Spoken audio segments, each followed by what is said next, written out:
à Hamzat Boukali, qui va nous parler des complémentarités panafricaines. Je vous remercie. Hamzat, je vais vous présenter, excusez-moi, je vais vous faire vite.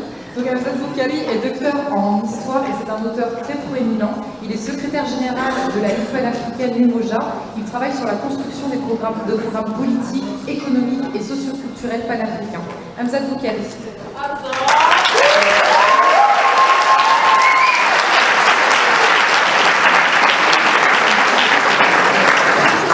Alors, bonsoir, merci aux organisatrices, organisateurs de ce Bandung du Nord. Donc en 1955, la conférence de Bandung réunit pour la première fois de l'histoire des représentants des anciennes nations colonisées d'Afrique et d'Asie. Le Nord, qui est divisé entre l'Ouest et l'Est, voit apparaître un Sud qui refuse de s'aligner avant de voir ses leaders éliminés un par un. Après la guerre froide et depuis le 11 septembre 2001, le thème de la rivalité stratégique entre Moscou et Washington a été remplacé par celui du partenariat stratégique, notamment sur les questions économiques et sécuritaires. Les formules de l'émergence, de la sécurité collective ou du partenariat gagnant-gagnant sont devenues à la mode. Le nouvel impérialisme repose sur le multilatéralisme qui est à la fois et en même temps le mantra du pacte anglo-franco-américain. Par le multilatéralisme, une partie du Sud global est devenue une zone de repli et de répit pour le Nord impérialiste, qui est lui-même pris d'abordage par les peuples du Sud, qui fuient les politiques néolibérales et militaires validées par le Nord. La présence de la Chine en Afrique, donc la Chine grande puissance de Bandung, est ainsi une domination blanche reproduite par des non-blancs, et c'est peut-être cela qui inquiète encore plus les Occidentaux que les Africains. Brièvement, l'invincibilité des vaincus et la division des vainqueurs traduit une situation où une excision de la mémoire permet aux dominants de cacher les défaites fondatrices de leur puissance actuelle. Les dominés refoulent leur droit historique à la victoire et s'imposent un devoir de compassion ou de gratitude pour les dominants qui n'a pas lieu d'être. Dans la poésie d'Aimé Césaire, cela donne cet extrait. Écoutez le monde blanc, horriblement las de son effort immense, ses articulations rebelles craquées sous des étoiles dures, ses raideurs d'acier bleu transperçant la chair mystique, écoute ses victoires proditoires trompéter ses défaites. Écoute aux alibis grandioses son piètre trébuchement. Pitié pour nos vainqueurs omniscients et naïfs.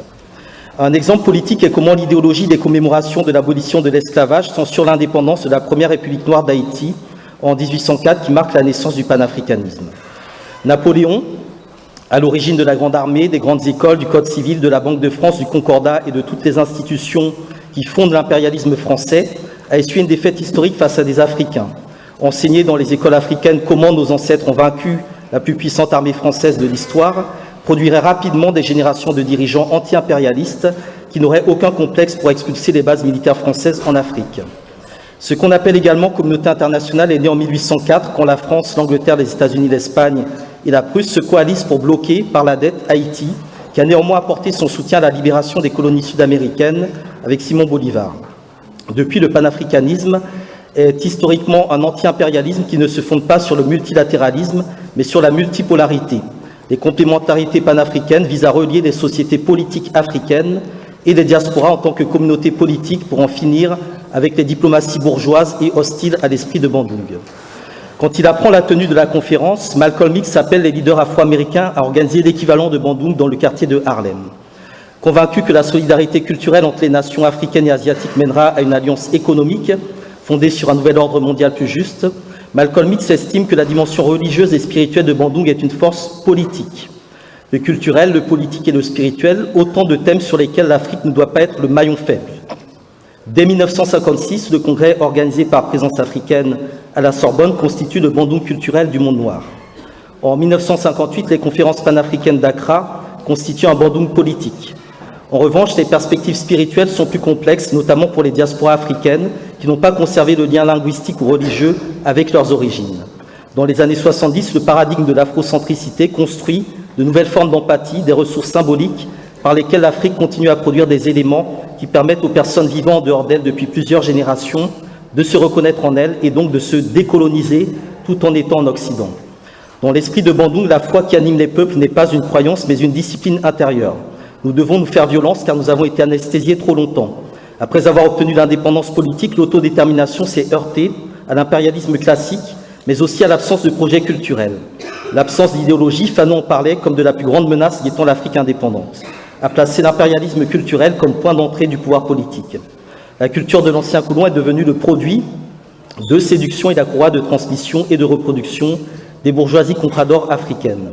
Pourtant, le Congrès panafricain de Manchester en 1945 le disait déjà. La seule démocratie possible est la démocratie économique, c'est-à-dire la souveraineté sur nos ressources matérielles et immatérielles, humaines et naturelles. Les Cubains l'ont fait en 1959 quand ils sortent de l'indépendance néocoloniale pour entrer dans l'indépendance révolutionnaire. Combattre l'impérialisme dans le sens d'une désoccidentalisation du monde passe aussi par la langue. Auteur d'un rapport sur Bandung, l'écrivain Richard White s'interrogeait sur le sens d'une conférence organisée en dehors de l'influence occidentale, mais qui retient néanmoins l'anglais comme langue des débats.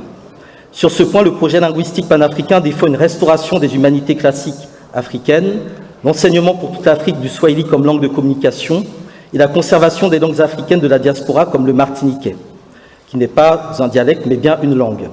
La question de la souveraineté linguistique a été traitée par Cheikh Anta Diop dans le cadre d'un projet de renaissance africaine autonome faisant barrière aux impérialismes culturels.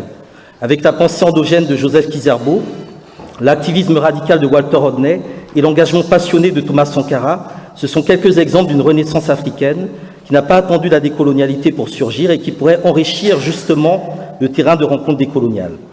Examinons les complémentarités panafricaines et les chromosomes décoloniaux. Est-ce le même afro que l'on retrouve quand on parle de solidarité afro-asiatique, afro-arabe, afro-brésilienne, afro-américaine ou afro-européenne? Dans l'exemple du contexte afro-américain, les Noirs aux États-Unis ont expérimenté depuis 4 siècles toutes les influences négatives du capitalisme et du racisme au cœur même de la nation mère de l'impérialisme. Ils ont répondu par différentes stratégies de survie et en influençant les autres communautés noires ou dominées vivant ailleurs des circonstances similaires. L'impérialisme a enraciné l'analyse économique du monde dans des rapports de couleur et de culture. Dans quel contexte afro est-il un préfixe identitaire ou un préfixe complémentaire, ou la partie de 2 identités distinctes? Dans quelle mesure le terme afro traduit-il aussi la promiscuité de nos alliances? Ce sont des questions importantes à l'heure de la redécouverte de l'existence des communautés afro-indiennes, afro-iraniennes ou afro-palestiniennes. Dans le cinquantenaire de 68, n'oublions pas comment les connexions afro-maoïstes ont porté les couleurs symboliques noires, rouges, jaunes et brunes. Les Américains étaient très inquiets de la convergence de courants anticolonialistes ou décolonisés, promouvant des solidarités raciales transnationales à une époque où les projets nationaux des impérialismes consistaient donc à diviser ces mêmes populations présentes sur leur sol. Comme le disait Malcolm X, le colonialisme ou l'impérialisme, comme on appelle le système esclavagiste de l'Occident, n'est pas limité à la Grande-Bretagne, à la France ou aux États-Unis. Les intérêts des États-Unis sont liés à ceux de la France et à ceux de la Grande-Bretagne. Tout cela forme un seul et immense complexe. Il ne s'agit pas du pouvoir américain ou français, mais d'un pouvoir international. Ce pouvoir international sert à réprimer les masses à peau sombre du monde entier et à exploiter leurs ressources naturelles. Le simple fait de défendre l'idée d'une coalition des Africains, Afro-Américains, Arabes, Asiatiques, qui vivent à l'intérieur de la structure a suffi à déranger la France, que l'on dit être l'un des pays les plus libéraux du monde, et à lui faire abattre son jeu. Pour l'Angleterre, même chose. Si l'on songe que le Brésil compte 2 tiers de gens de couleur, de non-blancs, que l'on y ajoute ceux du Venezuela, du Honduras, du reste de l'Amérique centrale, Cuba, la Jamaïque, les États-Unis et même le Canada, le total dépassera sans doute 100 millions. Et c'est la présence de ces 100 millions-là à l'intérieur de la structure qui préoccupe aujourd'hui très fort le pouvoir. C'est pour matérialiser cette présence que Malcolm X avait créé l'Organisation de l'Unité afro-américaine.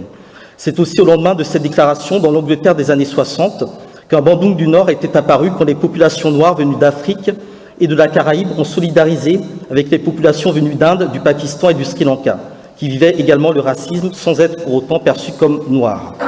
Les Pakistanais et les Indiens ont été intégrés dans un Black Power global jusqu'à ce que le pouvoir britannique oppose les communautés indo-pakistanaises et afro-caribéennes en instrumentalisant les lignes de couleur, de citoyenneté, de langue, de religion ou de classe sociale, autant d'éléments qui avaient fait le cœur de Bandung. Il est évident, selon la formule de Fanon, que l'ennemi capitule mais ne se convertit jamais, qu'il restera toujours dans les sociétés du Nord un vieux fond raciste et négrophobe, tout simplement parce que le projet impérial de l'Occident a toujours été construit à partir d'une industrie de la question raciale. L'arrivée de migrants africains en Europe fait écho à l'arrivée de migrants haïtiens aux États-Unis ou dans la Caraïbe, et dans une moindre mesure de Comoriens à Mayotte ou La Réunion. En Europe, étant donné les dynamiques socio-économiques et politiques extraordinairement similaires rencontrées par les migrants africains, il serait naturel et nécessaire que face à une mouvance politique européenne ultra-xénophobe se développe un mouvement panafricain solide. Dans l'arc caribéen, de Miami à Cayenne, en passant par la Martinique, des formes de rejet anti-haïtiens se développent. Là encore, ce n'est pas aux travailleurs sociaux, mais aux organisations panafricaines de construire une société politique d'intérêt mutuel pour contrer les autorités françaises qui ont le bonheur de trouver des Noirs assimilés qui leur servent d'alibi dans leur politique répressive et raciste. Je reviens de Martinique où le groupe non mixte des Békés, qui tient le pouvoir économique hérité de l'esclavage, a les moyens d'interdire l'entrée sur le sol de l'Europe continentale à des acteurs économiques et commerciaux martiniquais qui tentent de s'approvisionner à l'extérieur de l'île pour contourner le monopole béké. Eh bien, nous devons gagner des territoires en Afrique pour que le continent mère soit une alternative pour ces enfants dans la Caraïbe. Une alternative vitale car ce sont les terres de l'Afrique qui seront demain les seules dans le monde à pouvoir produire une alimentation saine à une population qui vit sur des terres empoisonnées au chlordécone. La carte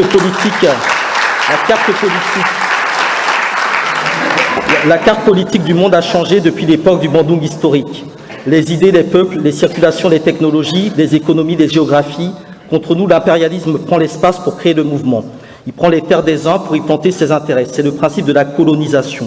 Notre combat contre l'impérialisme utilise le mouvement pour créer de l'espace. Ce sont nos déplacements qui ouvrent des espaces de liberté sur le modèle des quilombos, les communautés d'Africains et de Marrons fuyant l'esclavage dans les Amériques. Des espaces où nous devons conjuguer les compétences et réduire les antagonismes. Les complémentarités ne sont pas la somme idéologique des différentes parties qui se mettent ensemble dans la reterritorialisation des communautés politiques, reterritorialisation dans un monde de plus en plus virtualisé, c'est-à-dire de plus en plus riche en potentialités. Nous tous qui sommes réunis, nous pouvons penser la même chose, mais ce qui compte est d'avoir un projet commun. En conclusion, j'interviens en tant qu'historien engagé, secrétaire général de la Ligue panafricaine Umoja, une organisation politique établie dans une quinzaine de pays d'Afrique et diaspora. Nous préparons actuellement des campagnes pour tenter de prendre le pouvoir dans quelques pays africains avec un art politique nouveau. La difficulté de construire la seule unité africaine fait que nous ne voulons pas rejouer à contre-temps la danse de l'unité des peuples non européens.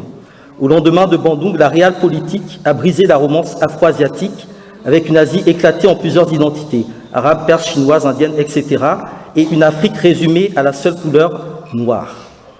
Pour éviter les fausses notes, nous devons déterminer les ententes organisationnelles sur un principe de non-agression et de solidarité, les ententes politiques sur une base programmatique et surtout discuter les méthodologies et les agendas.